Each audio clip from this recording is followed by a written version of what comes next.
ಅದೊಂದು ಡೈಲಾಗ್ ಹೇಳಿ ಅಂತ ಹೇಳ್ಬಿಟ್ರಿ ನೀವು. ಅಂದ್ರೆ ಆ ಚೇಂಜ್ ಓವರ್, ಈಗ ನಾವು ರೆಗ್ಯುಲರ್ ಆಗಿ ಮಾತಾಡುವಂತ ಭಾಷೆ ಬೇರೆ, ಅದಕ್ಕೋಸ್ಕರ ಅಂತಾನೆ ಒಂದು ಹಳ್ಳಿ ಭಾಷೆ ಆ ಸೊಗಡಿದೆ. ಹೌದು, ಆ ಒಂದು ಟೋನ್. ಕಮಲಿ, ನಿಮ್ಮ ಅವ್ವನ್ ಬಿಟ್ಟು ಪ್ಯಾಟೆಗೆ ಹೊಂಟೋಯ್ತೀಯನಮ್ಮ. ನೋಡು, ನನ್ನ ಮಾತು ಮ್ಯಾಕೆ ನಿನಗೆ ನಂಬಿಕೆ ಬರ್ತಾಯಿಲ್ಲ ಅಲ್ವಾ? ಬೇಡ ಕಣ್ತಾಯಿ, ಇಲ್ಲಿ ನೀನು ಏಟು ಓದಿದೆಯೋ ಆಟೆ ಸಾಕು ಕಣವ. ಮತ್ತು ನೀನು ಪ್ಯಾಟೆಗೆ ಹೋಗಿ ಮಾಡೋದು ಏನಾಯ್ತವ? ಬೇಡ ಕಣ್ತಾಯಿ. ನೋಡು, ನಿಮ್ಮವ್ವ ಏನು ಹೇಳಿದ್ರು ನೀನು ಒಳ್ಳೇದಕ್ಕೆ ಅಲ್ವನವ? ನಿನಗೆ ನಾನು ಕೆಟ್ಟದ್ದು ಬಯಸ್ತೀನ? ಇಲ್ಲ ಅಲ್ವ ನನ್ನ ತಾಯಿ? ಬೇಡ ಕಣವ, ಪ್ಯಾಟೆ ಬೇಡ ಕಣವ ನಮಗೆ. ನೀನು ಇಲ್ಲೇ ಇದ್ಬಿಡು ನನ್ನ ಕಂದ, ನನ್ನ ಕಣ್ಣು ಮುದ್ದನೇ ಇದ್ಬಿಡವ. ಕಮಲಿ, ನನ್ನ ಮಗ ನನ್ನ ಮಾತು ಕೇಳವ. ಮೊದಲ ಬಾರಿ ಮತ್ತೆ ಇಲ್ಲಿ ಬಣ್ಣ ಹಚ್ಚಿದ್ದು ಅಂದ್ರೆ ನಾಟ್ಯಕ್ಕಾಗಿ ಬೇರೆ, ಕಾರ್ಯಕ್ರಮಕ್ಕಾಗಿ ಬೇರೆ, ಅಶ್ವಿನಿ ನಕ್ಷತ್ರ ಸೀರಿಯಲ್ ಆಗಿರ್ಬಹುದು, ಸಿನಿಮಾ ಆಗಿರ್ಬಹುದು, ಮೊದಲ ಬಾರಿ ಇಲ್ಲಿ ಬಣ್ಣ ಹಚ್ಚಿದ್ದು ನಟನೆ. ಈಗ ನಾನು ಆರಂಭದಲ್ಲೇ ಹೇಳಿದ ಹಾಗೆ ಡ್ಯಾನ್ಸ್ ಅಂದ್ರೆ, ನೃತ್ಯ ಅಂದಾಗ ಅದರಲ್ಲಿ ಮುಖಭಾವದಲ್ಲೇ ಎಷ್ಟೊಂದು ನಾವು ಭಾವನೆಗಳನ್ನು ವ್ಯಕ್ತಪಡಿಸಬಹುದು, ಕಣ್ಣಿನ ಮೂಲಕ ಆಗಿರಬಹುದು. ಸೊ ನಟನೆ ಅನ್ನೋದು ಬಹುಶಃ ಸುಲಭವಾಗಿತ್ತು ಅಂತ ಅನ್ಸುತ್ತೆ ನಿಮ್ಗೆ? ಸುಲಭ ಆಗಿತ್ತು. ಅದೊಂದು ತಮಾಷೆನೂ ಹೇಳ್ಬೇಕು ನಿಮಗೆ. ನಾನು ಅಂದಹಾಗೆ ನಾನು ಅದ್ರ ಬಗ್ಗೆ ಯೋಚನೆ ಮಾಡಿರಲಿಲ್ಲ. ಸೊ ಅಶ್ವಿನಿ ನಕ್ಷತ್ರಕ್ಕೆ ಮೊದಲನೇ ಕರೆ ಬಂತಲ್ಲ, ಬಂದಾಗ ಏನೋ ಡೈರೆಕ್ಟಾಗಿ ಪ್ರೊಡ್ಯೂಸರ್ ಆಫೀಸ್ಗೆ ಏನೋ ಬನ್ನಿ ಅಂತ ಚಾನಲಿಂದ ಈ ರೀತಿ ಹೇಳಿದ್ದಾರೆ, ಬನ್ನಿ. ಹೋದರೆ ಒಂದು ಅವ್ರಿಗೆ ಏನು ಡೌಟು, 17 ವರ್ಷ ಅಮೆರಿಕಾದಲ್ಲಿ ಇದ್ದು ಬಂದಿದ್ದಾರೆ ಇವರು, ಕನ್ನಡ ಇಲ್ವೋ? ಎಕ್ಸಾಕ್ಟ್ಲಿ. ಅವ್ರು ಯಾವುದಕ್ಕೂ ಚೆಕ್ ಮಾಡಿ, ಅವ್ರು ಅಮೆರಿಕಾದಲ್ಲಿ ಇದ್ದು ಬಂದವರು, ಕನ್ನಡ ಉಚ್ಚಾರಣೆ ಹೇಗಿರುತ್ತೋ ಅಥವಾ ಓದಕ್ಕೆ ಬರುತ್ತೋ ಏನೋ ಅನ್ನೋ ಪಾಪ ಇದ್ದೇ ಇರುತ್ತಲ್ವ ಸಂಶಯ. ಕೆಲವರು ಇಲ್ಲಿ ಹೋದವರು ಹಂಗೆ ಮಾಡಿ ಕೂರಿಸಿದ್ದಾರೆ ಕನ್ನಡನ. ನನ್ನ ಫ್ರೆಂಡ್ಸೇ ಎಷ್ಟೊಂದು ಜನ ಮಾತಾಡಿದಾಗ, ಅಯ್ಯೋ ರಾಮ, ನಾನು ಆಮೇಲೆ ನಿನಗೆ ಕಾಲ್ ಮಾಡ್ಲಾ ಅಂತೆಲ್ಲ ಮಾತಾಡಿರೋರು ಇದ್ದಾರೆ. ಅಯ್ಯೋ, ಅಮೆರಿಕಕ್ಕೆ ಯಾಕೆ ಹೋಗ್ತೀವಿ, ನಮ್ಮ ಹಳ್ಳಿಯಿಂದ ಬೆಂಗಳೂರಿಗೆ ಬಂದಿರೋರು ಆಕ್ಸೆಂಟಲ್ಲಿ ಮಾತಾಡೋದು ನೀವು ಕೇಳಿಸ್ಕೊಂಡಿರ್ಬೋದು. ಸೊ ಹಾಗಾಗಿ ಅವ್ರಿಗೆ ಅದು ಸಂಶಯ ಇತ್ತು. ಸೊ ಕರೆದ್ಬಿಟ್ಟು ಪಾಪ ಸಂಶಯದಲ್ಲೇ ಒಂದು ಪೇಜ್ ಸ್ಕ್ರಿಪ್ಟ್ ಕೊಟ್ಟರು. ನನಗದೆಲ್ಲ ತುಂಬ ಫಾಸ್ಟಾಗಿ ಆಗ್ತಾ ಇದೆ ಅನ್ನಿಸ್ತು. ಅವ್ರೇನು ಹೇಳಿಲ್ಲ, ಹಿಂಗೆ ಬರ್ತೀರಾ ಅಂದರು. ಹೋದೆ, ಇದು ನಮ್ಮ ಮನೆಯವ್ರನ್ನ ಕರ್ಕೊಂಡು ಹೋಗಿದ್ದೆ.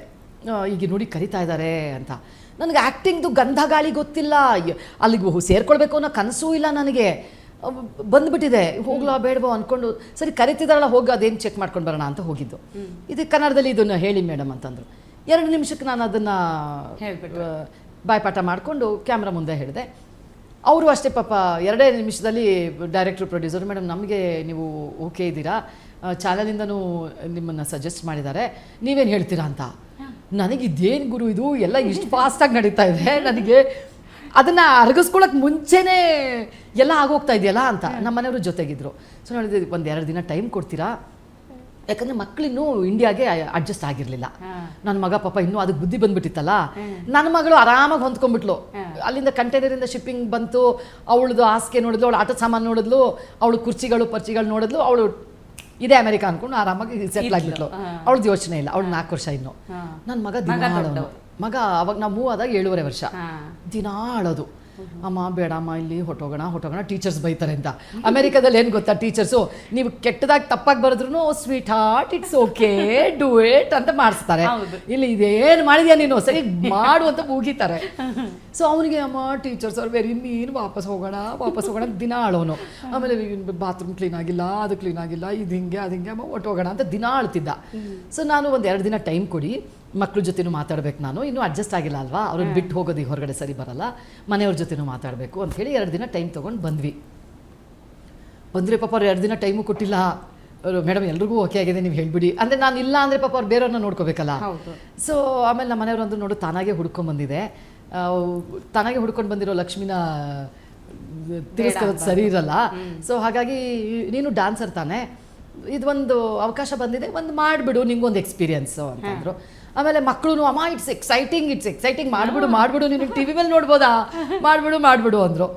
ಸರಿ ಇದೊಂದು ಮಾಡೋಣ ಅಂಥೇಳಿ ಆ ರೀತಿಯಾಗಿ ಒಪ್ಕೊಂಡಿದ್ದು ನಾನು. ಈಗ ನೀವು ಕೇಳಿದ ಹಾಗೆ ಡ್ಯಾನ್ಸರಿಗೆ ಸುಲಭ ಆಗಿರ್ಬೋದು ಅಂತ ಹೇಳಿದ್ರಿ ಅಲ್ಲ. ಹೌದು, ಆ್ಯಕ್ಟಿಂಗ್, ಯಾಕಂದರೆ ನವರಸಗಳನ್ನ ನಾವು ಡ್ಯಾನ್ಸಲ್ಲಿ ಮಾಡ್ತಾನೆ ಇರ್ತೀವಿ. ಬಟ್ ಡ್ಯಾನ್ಸರ್ಗಳಲ್ಲಿ ಒಂದು ಪ್ರಾಬ್ಲಮ್ ಇದೆ, ಏನು ಅಂತಂದರೆ ನಾವು ಸ್ಟೇಜ್ ಮೇಲಿಂದ ಮಾಡೋದ್ರಿಂದ ಎಲ್ಲಾದ್ರೂ ತುಂಬ ಎಕ್ಸಾಜುರೇಟ್ ಮಾಡ್ತೀವಿ.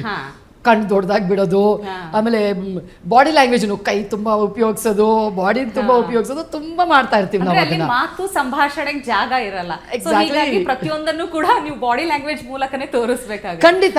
When it comes to serial ಅಂದ್ರೆ ಅಲ್ಲಿ ಒಂದು ಸ್ವಲ್ಪ ನ್ಯಾಚುರಲ್ ಅಲ್ವಾ, ಈಗ ಸ್ವಲ್ಪ ಈಗ ನೀವು ಕ್ಲೋಸ್ ಅಪ್ ಇಟ್ಟಿರ್ತೀರಾ, ಅವಾಗ ನಾನು ಹಿಂಗ್ ಮಾಡ್ಬಿಟ್ರೆ ದೇವ್ರೇ ಗತಿ. ಇದು ನನಗಾಗಿದ್ದ ಪ್ರಾಬ್ಲಮ್.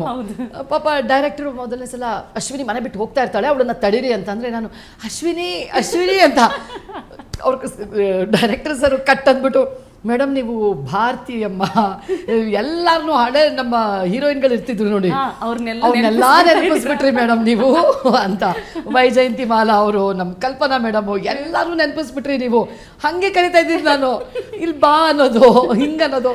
ಇದನ್ನೆಲ್ಲ ನೀವು ರೆಡ್ಯೂಸ್ ಮಾಡಬೇಕು ಮೇಡಮ್, ಸ್ವಲ್ಪ ಬಾಡಿ ಲ್ಯಾಂಗ್ವೇಜ್ ಯೂಸ್ ಮಾಡಬೇಡಿ ಆದಷ್ಟು. ಆಮೇಲೆ ಇವನು ಕಣ್ಣನ್ನ ಬಿಡೋದು, ಟಕ್ ಅಂತ ನೋಡೋದು, ಇದೆಲ್ಲ ನೀವು ಡಾನ್ಸರು ಸ್ವಲ್ಪ ರೆಡ್ಯೂಸ್ ಮಾಡಿ ಅಂತ ಪಾಪ ಅವ್ರು ಹೇಳಿ ಹೇಳಿ ಹೇಳಿ ಆ ಜಾಸ್ತಿ ಇದ್ದದನ್ನ ಕಡಿಮೆ ಮಾಡ್ಕೋತಾ ಬರ್ಬೇಕಾಯ್ತು. ಸೊ ಅದು ನಾನು ಅನ್ಭವಿಸಿದಂತ ಚಾಲೆಂಜು. ಅಂದ್ರೆ ಕಾನ್ಶಿಯಸ್ ಆಗಿ ಅದು ಎಫರ್ಟ್ ಹಾಕ್ತಾ ಇದ್ದೆ. ಓ ಇಲ್ಲ ಇಲ್ಲ ಕರೆಕ್ಟ್, ಇದನ್ನ ಸ್ವಲ್ಪ ಇಷ್ಟೇ ಮಾಡಬೇಕು ಇಷ್ಟೇ ಮಾಡಬೇಕು, ಅದು ಕ್ಲೋಸ್ ಅಪ್ ಅಲ್ಲಿ ಇದ್ದಾಗಂತೂ ತುಂಬಾ ಕಡಿಮೆ ಮಾಡಬೇಕು. ಇದೆಲ್ಲ ಗೊತ್ತಾಗಕ್ಕೆ ನಂಗೆ ಒಂದು 2-3 ತಿಂಗಳು ಹಿಡಿತು, ಬೇಕಾಗುತ್ತೆ. ಬಟ್ ಎಲ್ಲರೂ ಪಾಪ ತುಂಬಾ ಹೆಲ್ಪ್ಫುಲ್ ಇರ್ತಾರೆ. ಕ್ಯಾಮ್ರಾಮನ್ಗಳಾಗ್ಬೋದು, ಮೈ ಗಾಡ್ ಎಷ್ಟು ನನಗೆ ಸಹಾಯ ಮಾಡಿದ್ದಾರೆ ಅಂತ ಅಂದ್ರೆ, ಮೇಡಮ್ ಹೀಗೆ ಮಾಡಿ, ನೀವು ಈ ಆ್ಯಂಗಲಲ್ಲಿ ನಿಂತ್ಕೊಳ್ಳಿ, ಹೀಗೆ ಮಾಡಿ, ಹಾಗೆ ಬನ್ನಿ. ಪಾಪ ಯಾರು ಒಂಥರ ಇದು ಹೇಳಿಸ್ತಿರ್ಲಿಲ್ಲ, ಚೆನ್ನಾಗಿ ಹೇಳ್ಕೊಟ್ಟು ಮಾಡಿ. It's very friendly industry actually ನಮ್ದು. ತಾಯಿ ರೋಲ್ ಅದು, ಜೆ ಕೆ ಅತ್ತೆ ರೋಲ್, ಹೌದು. ಸೊ ವೆರಿ ಗುಡ್ ಎಕ್ಸ್ಪೀರಿಯನ್ಸ್ ನಿಜವಾಗ್ಲು. ಅಂದ್ರೆ ಅಲ್ಲಿಂದ ಅಂದ್ರೆ ಒಂದು ಎಕ್ಸ್ಪೀರಿಯನ್ಸ್ ಆಗುತ್ತೆ ಅಂತ ಟ್ರೈ ಮಾಡಿದ್ದು, ಹಾ, ಬಟ್ ಆ ಜರ್ನಿ ಹಾಗೆ ಕಂಟಿನ್ಯೂ ಆಗ್ತಾ ಬಂತು. ಅದು ಎಕ್ಸಾಕ್ಟ್ಲಿ. ಅದಾದ್ಮೇಲೆ ಮೊದಲನೇ ಸಿನಿಮಾಗೆ ದಿಲ್ ರಂಗಿಲ್ಲ, ಪ್ರೀತಮ್ ಗುಬ್ಬಿ ಸರ್ದು ಸಿನಿಮಾಗೆ ಗಣೇಶ್ ಸರ್ ಜೊತೆ ನಮ್ಮ ಆರೂರ್ ಜಗದೀಶ್ ಸರ್ ಅಶ್ವಿನಿ ನಕ್ಷತ್ರ ಡೈರೆಕ್ಟರು. ಅವ್ರನ್ನ ಕೇಳಿದ್ದಾರೆ, ಸರ್ ಹೊಸ ಮುಖ ಬೇಕು ಒಂದು ಅಮ್ಮನಿಗೆ ಅಂತ. ಇವರು ನಮ್ಮ ಅಶ್ವಿನಿ ಅಮ್ಮ ಚೆನ್ನಾಗಿ ಮಾಡ್ತಾ ಇದ್ದಾರೆ, ಅವ್ರನ್ನ ಹಾಕೊಳ್ಳಿ ಅಂತ ಹೇಳ್ಬಿಟ್ರು. ಸೊ ಹಾಗಾಗಿ ನನ್ನ ಮೊದಲನೇ ಸಿನಿಮಾ, ಆವಾಗ ಒಂದು ಎಕ್ಸೈಟ್ಮೆಂಟು, ಓ ಆಗಲೇ ಸೀರಿಯಲಿಂದ ನನ್ನನ್ನು ಸಿನಿಮಾದಲ್ಲೂ ರೆಕಗ್ನೈಸ್ ಮಾಡಿದಾರಾ, ಸರಿ ನೋ ಅನ್ಬಾರ್ದು ಅಂತ. ಸೊ ಅದನ್ನು ಮಾಡಿದ್ದಾಯ್ತು. ಗಣೇಶ್ ಸರ್ ಅಂತೂ ಫಸ್ಟ್ ದಿನ ಹೋದಾಗ ರೇಗ್ಸೇ ಬಿಟ್ಟಿದ್ರು, ಇವ್ರು ನಮ್ಮಮ್ಮನ ಅಂತ, ಅಮ್ಮನ ಇವರು ಅಂತ. ಸೊ ಅಲ್ಲಿಂದ ಮತ್ತೆ ಇನ್ನೊಂದು ಸಿನಿಮಾ ಬಂತು. ಆಮೇಲೆ ಅಮೃತವರ್ಷಿಣಿ ಧಾರಾವಾಹಿ ಕರೆ ಬಂತು. ಅಮೃತವರ್ಷಿಣಿ ಕರೆ ಬಂದಾಗ ನಮ್ಮಮ್ಮ ಅಯ್ಯೋಯ್ಯೋ ಅವರು ಹಾರ್ಡ್ಕೋರ್ ಅಮೃತವರ್ಷಿಣಿ ನೋಡ್ತಾ ಇದ್ರು. ಅದಕ್ಕೆ ಮಾತ್ರ ನೀನ್ ಇಲ್ಲ ಅಂದ್ಬಿಟ್ಟಿಯಾ? ಹ್ಞೂ, ನಾನು ಮದ್ವೆ ಮನೆಗೆ ಹೋದ್ರು ಓಡ್ ಬರೋದು ಆ ಧಾರಾವಾಹಿಗೋಸ್ಕರ ಬರ್ತೀನಿ, ನೀನ್ ಮಾತ್ರ ಅದಕ್ಕೆ ನೋ ಅನ್ಬೇಡ, ಒಪ್ಕೋ. ಆಮೇಲೆ ನನ್ನ ಅದೃಷ್ಟನೋ ಏನೋ, ನಿಜವಾಗ್ಲೂ ಒಳ್ಳೊಳ್ಳೆ ಧಾರಾವಾಹಿಗಳು, ಒಳ್ಳೊಳ್ಳೆ ನಿರ್ದೇಶಕರು, ಒಳ್ಳೊಳ್ಳೆ ಪ್ರೊಡಕ್ಷನ್ ಹೌಸ್ಗಳು, ಆಮೇಲೆ ಚಾನಲ್ಗಳು ತುಂಬ ಒಳ್ಳೊಳ್ಳೆದು ಆರಿಸ್ಕೊಂಡು ಬಂತು. ಅದು ಒಂಥರ ನನ್ನ ಅದೃಷ್ಟ ಅಂತಾನೆ ಹೇಳಬೇಕು. ಆಮೇಲೆ ಯಾವುದಕ್ಕೂ ಪ್ರಯತ್ನ ಪಡೆದೆ ನಾನು ಇವತ್ತಿಗೂ ಕೂಡ. ಯಾರೋ ಒಂದು ಮ್ಯಾನೇಜರ್ ಕಾಲ್ ಮಾಡಿಬಿಟ್ಟು ಕರೀರಿ ಅನ್ನೋದಾಗ್ಲಿ, ಅಥವಾ ಒಂದು ಆಪರ್ಚುನಿಟಿ ಕೊಡೋದು ಅನ್ನೋದಾಗ್ಲಿ ನಾನು ಇದುವರೆಗೂ ಮಾಡಿಲ್ಲ. ಅದಾಗೆ ನಿರ್ದೇಶಕರೇ ಇಲ್ಲ ನೀವು ಇದು ಮಾಡಬೇಕು, ನಿಮಗಿದು ಸೂಟ್ ಆಗುತ್ತೆ, ಸೊ ಹಾಗೆ ಬಂದಿದ್ದನ್ನ ಅದು ನೋ ಅನ್ನಕ್ಕೆ ಮನಸ್ಸಾಗ್ತಿರ್ಲಿಲ್ಲ. ನಿಜ, ಅಂದ್ರೆ ಪ್ರತಿಭೆನ ಅರಸಿ ಬಂದಿದ್ದು ಅಂದ್ರೆ ಬಯಸದೇ ಬಂದ ಭಾಗ್ಯ ಇವೆಲ್ಲ. ನಿಜವಾಗ್ಲು I am so grateful to this industry ಅಂತ ಅಂದ್ರೆ. ಆಮೇಲೆ ಇನ್ನೊಂದು ನೀವು ಅಬ್ಸರ್ವ್ ಮಾಡಿರ್ಬೋದು, ನನ್ನನ್ನು ನಮ್ಮ ಕನ್ನಡ ಇಂಡಸ್ಟ್ರಿನಲ್ಲಿ ಬ್ರ್ಯಾಂಡ್ ಮಾಡಲಿಲ್ಲ. ಅಂದ್ರೆ ನಾನು ಅಶ್ವಿನಿ ನಕ್ಷತ್ರದಲ್ಲಿ ಹೌದು ವೆರೈಟೀಸ್, ಹೌದು, ಒಂದು ಲೋ ಮಿಡಲ್ ಕ್ಲಾಸ್ ತಾಯಿ ಪಾತ್ರವನ್ನ ಸೌಮ್ಯವಾಗಿ ಮಾಡ್ಕೊಂಡು ಬಂದ್ರು. ನಂಗೆ ತುಂಬಾ ಜನ ಹೇಳಿದ್ರು, ಮೇಡಮ್ ಈ ಪಾತ್ರಕ್ಕೆ ನೀವು ಸೆಟ್ ಆಗ್ಬಿಟ್ರಿ, ನಿಮ್ಮನ್ನ ಇದೇ ಪಾತ್ರ ಕರೀತಾರೆ, ಸೆಟ್ ಆಗ್ಬಿಟ್ರಿ. ಹೆಚ್ಚಾಗಿ ಅದೇ ತರ ಒಂದು ಟ್ರೆಂಡ್ ಆಗೋದು, ಟ್ರೆಂಡ್ ಇದೆ ಅಲ್ಲ, ಒಬ್ರು ವಿಲನ್ ರೋಲ್ ಮಾಡಿದಾಗ ಸೊ ಇದಕ್ಕೆ ಸೂಟ್ ಆಗ್ತಾರೆ ಅಂತ ಅದೇ ರೀತಿಯ ಪಾತ್ರಗಳು ಹೆಚ್ಚಾಗಿ ಬರ್ತಾ ಇದೆ. ಎಕ್ಸಾಕ್ಟ್ಲಿ. ನನ್ನ ಅದೃಷ್ಟ ಅದಾದ ತಕ್ಷಣ ಅಮೃತವರ್ಷಿಣಿಯಲ್ಲಿ ಅಯ್ಯೋ ರಾಮ, ಟೋಟಲಿ ಡಿಫ್ರೆಂಟ್, ಒಂಥರ ಟಾಮ್ ಬಾಯ್ಸ್ ಕ್ಯಾರೆಕ್ಟರ್ ಅದು, ಅಮೆರಿಕದಿಂದ ಬಂದಂಥ ಕ್ಯಾರೆಕ್ಟರು, ಟೋಟಲಿ ಡಿಫ್ರೆಂಟ್. ಅಶ್ವಿನಿ ನಕ್ಷತ್ರಕ್ಕೂ ಅದಕ್ಕೂ ಸಂಬಂಧನೇ ಇಲ್ಲ. ಇನ್ನು ನೆಕ್ಸ್ಟ್ ಬಂದಿದ್ರಲ್ಲಿ ವಿಲನ್ನು, ಇನ್ನೊಂದ್ರಲ್ಲಿ ಇನ್ನೊಂದು, ಈ ತರ ವಿಧವಾದ ಪಾತ್ರಗಳಿಗೆ ನನಗೆ ಕರೆ ಬರ್ತಾ ಇತ್ತು. ಸೊ ಹಾಗಾಗಿ ಏನಾಯ್ತು, ನನಗೆ ಸಾಕು ಅನ್ನಕ್ಕೆ ಮನ್ಸಾಗ್ಲಿಲ್ಲ, ಮೊನೋಟನಸ್ ಇರ್ಲೇ ಇಲ್ಲ ಅಲ್ಲ. ಎಕ್ಸಾಕ್ಟ್ಲಿ, ಬೇರೆ ಬೇರೆ ರೀತಿಯ ಒಂದು ಎಕ್ಸ್ಪೆರಿಮೆಂಟ್ ಮಾಡೋದಕ್ಕೆ ಸಿಗ್ತಾ ಇತ್ತು. ಹೌದು. ಆಮೇಲೆ ಮನೆಯಲ್ಲೂ ನನಗೆ ಒಳ್ಳೆ ಸಪೋರ್ಟ್ ಸಿಕ್ತು ನೋಡಿ. ಅದು ಸಿಗ್ಲಿಲ್ಲ ಅಂತಂದ್ರೆ ಫ್ಯಾಮಿಲಿಯಿಂದ ಮಾಡೋಕ್ಕಾಗಲ್ಲ. ಅವರು ಸರಿ ಇನ್ನು ಅದಾಗೆ ಬರ್ತಾ ಇದೆ, ನಡ್ಕೊಂಡು ಹೋಗ್ತಾ ಇದೆ. ಮನೇಲಿ ನನಗೆ ಸ್ವಲ್ಪ ಸಹಾಯ ಕೂಡ ಇತ್ತು. ಇನ್ನು ಒಳ್ಳೆ ಡ್ರೈವರ್ ಇದ್ರು, ಒಳ್ಳೆ ಮನೆಗೆ ಹೆಲ್ಪ್ ಮಾಡೋ ಆಂಟಿ ಇದ್ರು. ಸೊ ಹೀಗಾಗಿ ಏನಾಯ್ತು, ನನ್ನ ಅವಶ್ಯಕತೆ 100% ಬೇಕು ಅನ್ನೋ ಇರಲಿಲ್ಲ.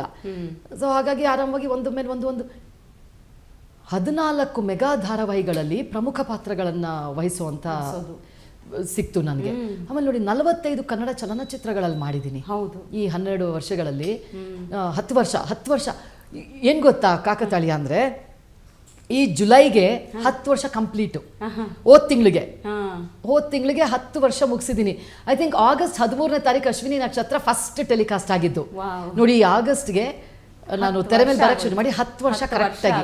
10 ವರ್ಷದಲ್ಲಿ 45 ಚಲನಚಿತ್ರಗಳು, 14 ಮೆಗಾ ಧಾರಾವಾಹಿಗಳು ಅಷ್ಟು ಮಾಡ್ಕೊಂಡು ಬಂದಿದ್ದೀನಿ. ಇದೆಲ್ಲ ಡೆಫಿನೆಟ್ಲಿ ನಮ್ಮ ನಿರ್ದೇಶಕರು, ನಿರ್ಮಾಪಕರು, ನಮ್ಮ ಚಾನಲ್ಗಳು, ಆಮೇಲೆ ನಮ್ಮ ಕನ್ನಡ ಜನರು ಎಷ್ಟು ಪ್ರೀತಿ ವಿಶ್ವಾಸ ಕೊಡ್ತಾರೆ ನಿಜವಾಗ್ಲೂ ಅಂದರೆ ಹೊರಗಡೆ ಹೋಗೋ ಹಾಗಿಲ್ಲ. ಇವತ್ತಿಗೂ ಅಶ್ವಿನಿ ನಕ್ಷತ್ರ, ಕಮಲಿ, ಅಮೃತವರ್ಷಿಣಿ ಇದ್ರ ಬಗ್ಗೆ ಇವತ್ತಿಗೂ ಮಾತಾಡ್ತಾರೆ. ಹೌದು ಹೌದು. ಅಲ್ಲ, ಧಾರಾವಾಹಿಗಳೇ ಹೆಚ್ಚಾಗಿ ಮನೆಗಳನ್ನು ತಲುಪಿರೋದು, ಮನಸ್ಸುಗಳನ್ನು ತಲುಪಿರೋದು. ಯಾಕಂದ್ರೆ ಸಿನಿಮಾ ಅಂದ್ರೆ ಒಂದು ಟೈಮಿಗೆ ಬರುತ್ತೆ, ಥಿಯೇಟರ್ ರಿಲೀಸ್ ಆಗುತ್ತೆ. ಬಟ್ ಧಾರಾವಾಹಿಗಳು ಪ್ರತಿದಿನ ಮನೇಲಿ ಒಂಥರ ಅಡಿಕ್ಷನ್ ಅದು.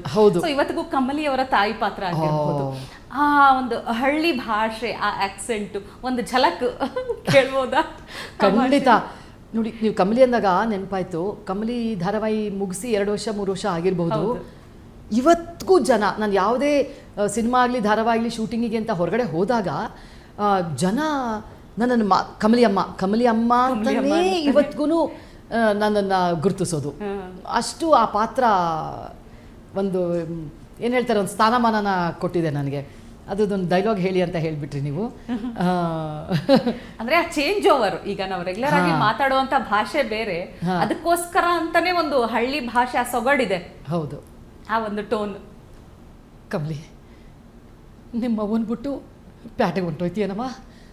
ನೋಡು, ನನ್ನ ಮಾತು ಮ್ಯಾಕೆ ನಿನಗೆ ನಂಬಿಕೆ ಬರ್ತಾಯಿಲ್ಲ ಅಲ್ವಾ? ಬೇಡ ಕಣ್ತಾಯಿ, ಇಲ್ಲಿ ನೀನು ಏಟು ಓದಿದೆಯೋ ಆಟೆ ಸಾಕು ಕಣವ. ಮತ್ತು ನೀನು ಪ್ಯಾಟೆಗೆ ಹೋಗಿ ಮಾಡೋದು ಏನಾಯ್ತವ? ಬೇಡ ಕಣ್ತಾಯಿ. ನೋಡು, ನಿಮ್ಮವ್ವ ಏನು ಹೇಳಿದ್ರು ನೀನು ಒಳ್ಳೇದಕ್ಕೆ ಅಲ್ವನವ? ನಿನಗೆ ನಾನು ಕೆಟ್ಟದ್ದು ಬಯಸ್ತೀನ? ಇಲ್ಲ ಅಲ್ವ ನನ್ನ ತಾಯಿ? ಬೇಡ ಕಣವ, ಪ್ಯಾಟೆ ಬೇಡ ಕಣವ ನಮಗೆ. ನೀನು ಇಲ್ಲೇ ಇದ್ಬಿಡು ನನ್ನ ಕಂದ, ನನ್ನ ಕಣ್ಣು ಮುದ್ದನೇ ಇದ್ಬಿಡವ. ಕಮಲಿ, ನನ್ನ ಮಗ, ನನ್ನ ಮಾತು ಕೇಳವ. ಸೀರಿಯಸ್ಲಿ ಅಂದ್ರೆ ಇಷ್ಟೊತ್ತು ಮಾತಾಡ್ತಿರೋ ಯಮುನಾ ಶ್ರೀನಿಧಿ ಅವರೇ ಬೇರೆ, ಕಮಲಿ ಅಮ್ಮನೇ ಬೇರೆ. ಅದು ಒಂದು ಪಾತ್ರದ ಒಳಗಡೆ ಪ್ರವೇಶ ಮಾಡೋದಿದೆಯಲ್ಲ, ಅದು ಇಲ್ಲ, ಆ ಪಾತ್ರ ನಿಜವಾಗ್ಲೂ ನನಗೂ ವೈಯಕ್ತಿಕವಾಗಿ ನನ್ನಲ್ಲಿ ಕೂತಂಥ ಒಂದು ಪಾತ್ರ ಅದು.